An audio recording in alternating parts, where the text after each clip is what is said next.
I pressed myself against the wall outside my father's study, my heart pounding as I listened to their conversation. Dr. Ahmad, we're at our wits' end, my mother's voice trembled with rehearsed concern. Maya has become unstable, refusing to eat, fighting against our wishes. She needs professional intervention. My name is Maya Saidade, and at 23, I was about to be committed to a mental hospital because I refused to marry my father's business partner's son, a man twice my age with 2 failed marriages. She's talking about pursuing art, living independently, my father added with disgust.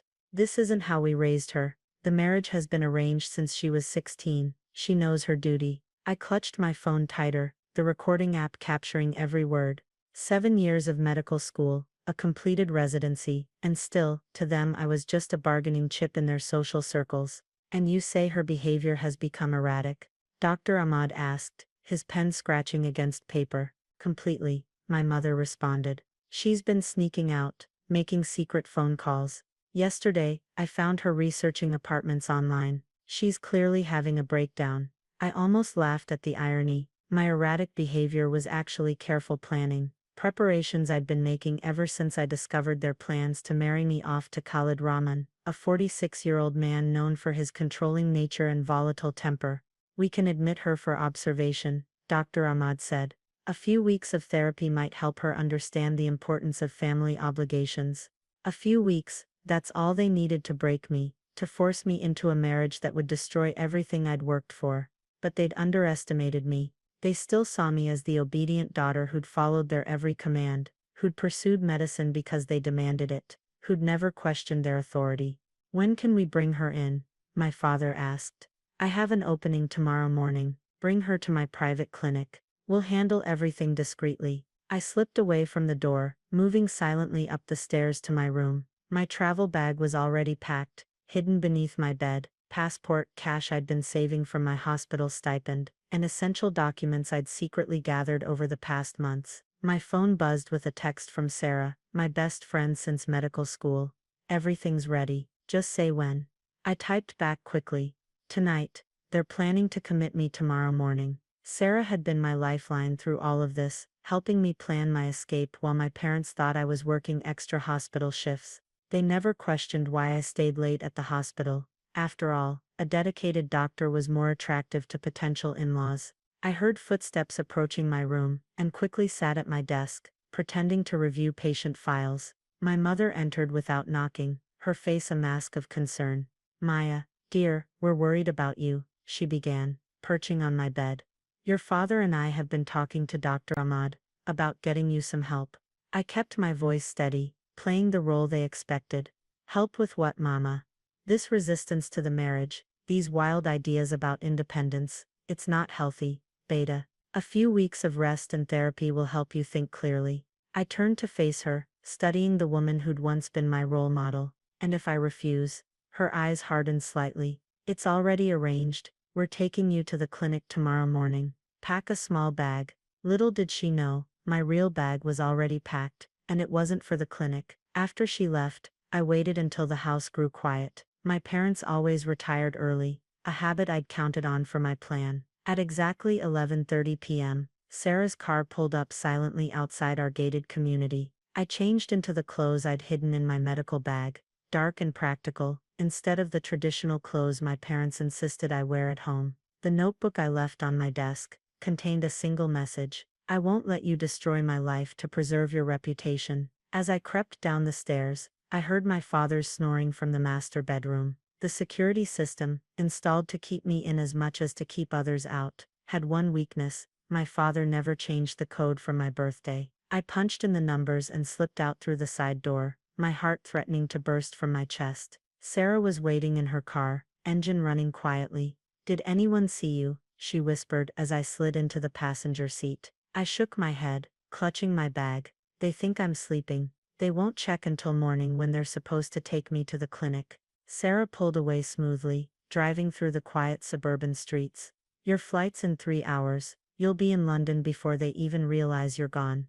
And the job? I asked, thinking of the hospital position I'd secretly interviewed for via video calls. They emailed the contract this morning. You start next month in the pediatric unit. I let out a breath I felt like I'd been holding for years. My fellowship in pediatric surgery, the specialty I'd chosen despite my parents' insistence on cardiology, had opened doors they never knew about. Maya, Sarah said softly, as we drove toward the airport.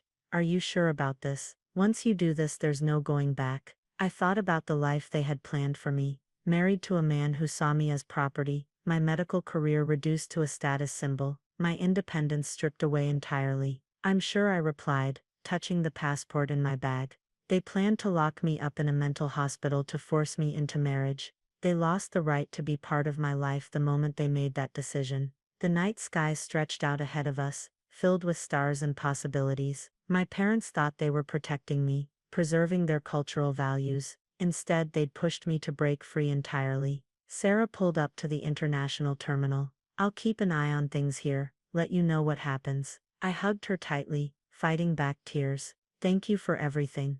As I walked into the airport, my medical bag over my shoulder and my future ahead of me, I thought about the recording on my phone, evidence of their plot to have me committed. I'd sent copies to my lawyer and trusted friends, insurance against any attempts to force my return. My parents had raised me to be smart, capable, and dedicated. They just never expected me to use those qualities to escape their control. The London morning was crisp and foggy as I stepped out of my small flat in Notting Hill. 3 months had passed since my escape, and every day felt like a breath of fresh air. My new job at St. Mary's Hospital was everything I'd dreamed of, challenging, rewarding, and most importantly mine. My phone buzzed with another message from my cousin Zara back home.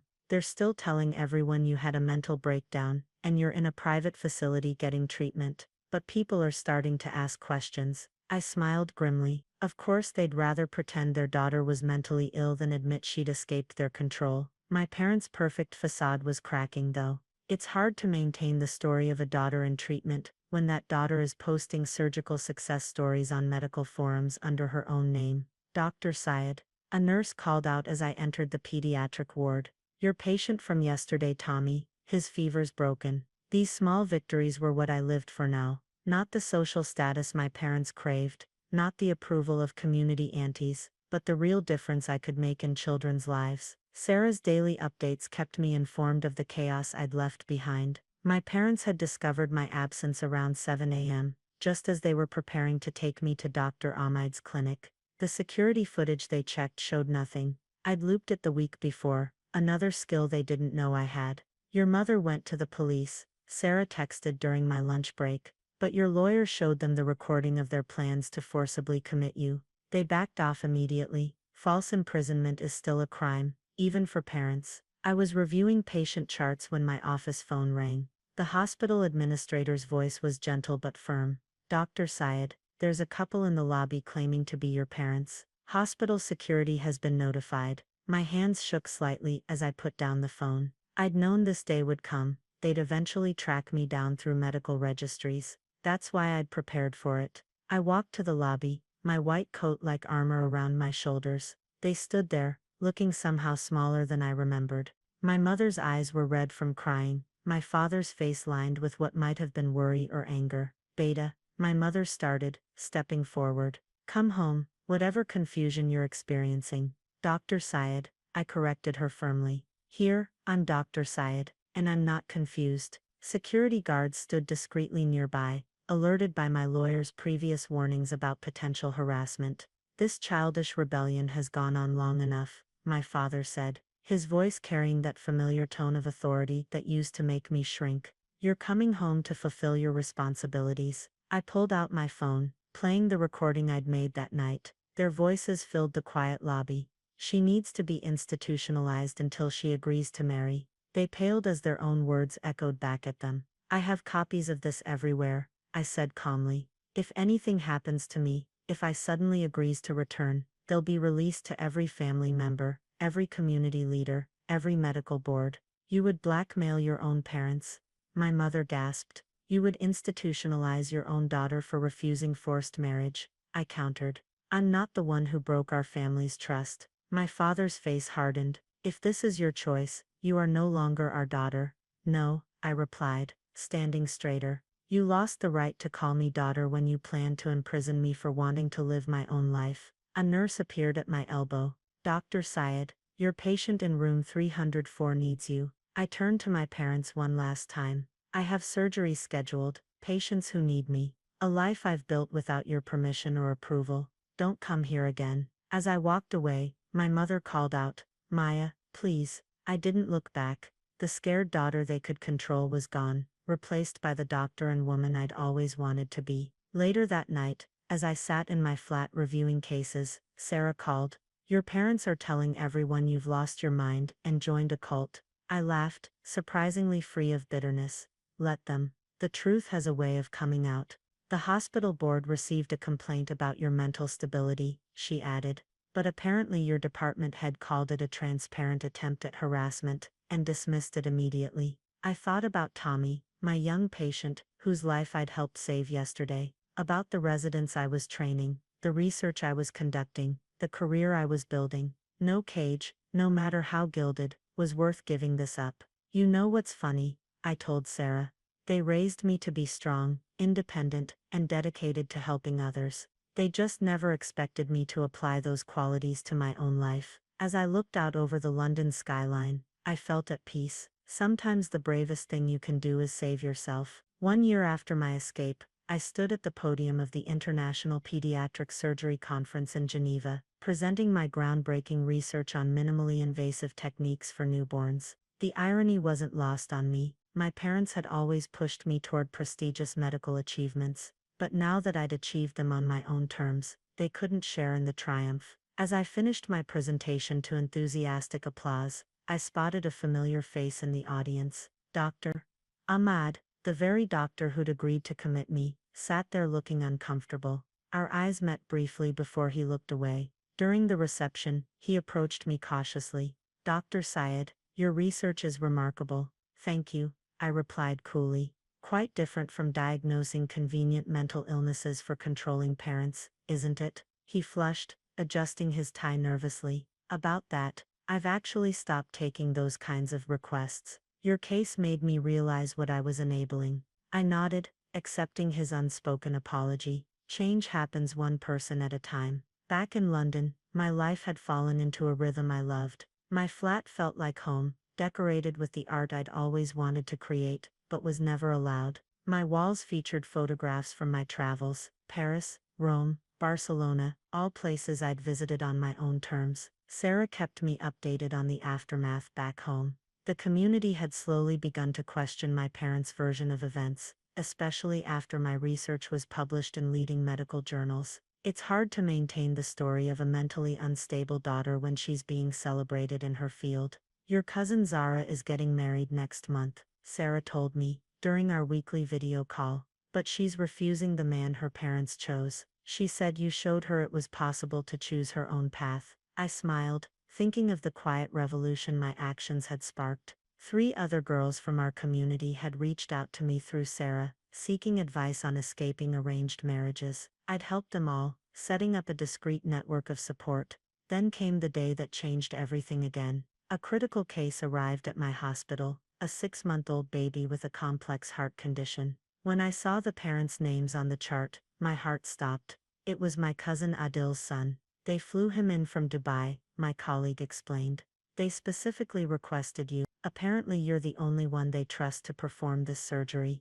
The irony was almost poetic. My family, who'd tried to force me into cardiology instead of pediatric surgery, now needed both skills to save one of their own. I performed the 8-hour surgery with steady hands, every decision clear and precise. When I walked out to the waiting area, Adil and his wife rushed to me. Maya, Adil choked out, thank you for saving our son. Word spread quickly through the family network. My uncle, who'd supported my parents' decision to commit me, now had to reconcile that with the fact that I'd saved his grandson's life. A week later, I received an unexpected email from my mother. Dear Maya, your father won't approve of me writing this, but I've watched you build a life we never imagined possible. When Adil told us how you saved Zen, I finally understood.